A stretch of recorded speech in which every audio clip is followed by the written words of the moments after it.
বিসমিল্লাহির রহমানির রহিম। গান হল ব্যভিচারের মন্ত্র, অবৈধ ভালোবাসার আজব আকর্ষণ সৃষ্টিকারী যন্ত্র। তাই তো মহানবী সাল্লাল্লাহু আলাইহি সাল্লাম নগ্নতা ও পর্দাহীনতা এবং গানকে নিষিদ্ধ ঘোষণা করেছেন। মিউজিক বা বাজনা শোনা মুসলিমদের জন্য বৈধ নয়, কারণ বাজনা ঝংকার ও মানুষের মন মাতিয়ে তোলে, বিভোর ও উদাস করে ফেলে। জ্ঞান অর্জনের উদ্দেশ্য থাকতে হবে আল্লাহর সন্তুষ্টি লাভের জন্য। পার্থিবীয় উদ্দেশ্য জ্ঞান অর্জন দ্বারা অর্জিত জ্ঞান মানবতার কল্যাণ নিশ্চিত করতে পারে না।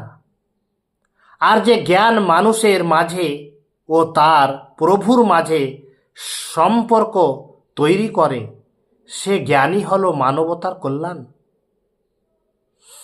সামাজিক শান্তি, সুশৃঙ্খলা এবং ইহকাল ও পরকাল উভয় জগতে শান্তির গ্যারেন্টি।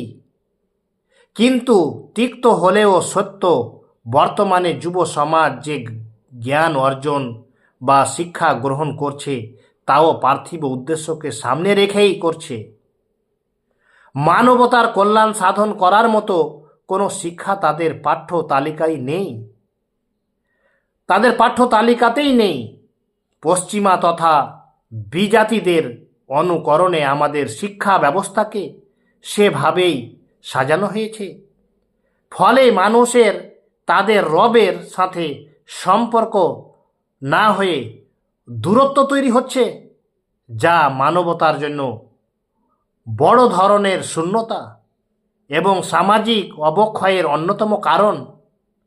আবার অনেক সময় দেখা যাচ্ছে যে শরীয়তি জ্ঞান বা দ্বীনি জ্ঞান দ্বারা একমাত্র আল্লাহর সন্তুষ্টি অর্জন করাই লক্ষ্য হওয়ার কথা, সে জ্ঞানকে পার্থিব উদ্দেশ্যের অর্জন করা হচ্ছে বা দুনিয়াতে সুখ্যাতি লাভ করার উদ্দেশ্যে অর্জন করা হচ্ছে। ফলে লোকটি দুনিয়া ও আখেরাত উভয়ই জাহানে ক্ষতিগ্রস্ত হচ্ছে। রসুল সাল্লাল্লাহু আলাইহি সাল্লাম এরশাদ করেন, যে ব্যক্তি এমন ইলম যা দ্বারা আল্লাহর সন্তুষ্টি অর্জন করা হয়, তা পার্থিব কোনো সুবিধা লাভের উদ্দেশ্যে শিখে, সে কিয়ামতের দিন জান্নাতে ঘ্রাণও পাবে না। আবু দাউদ 3664।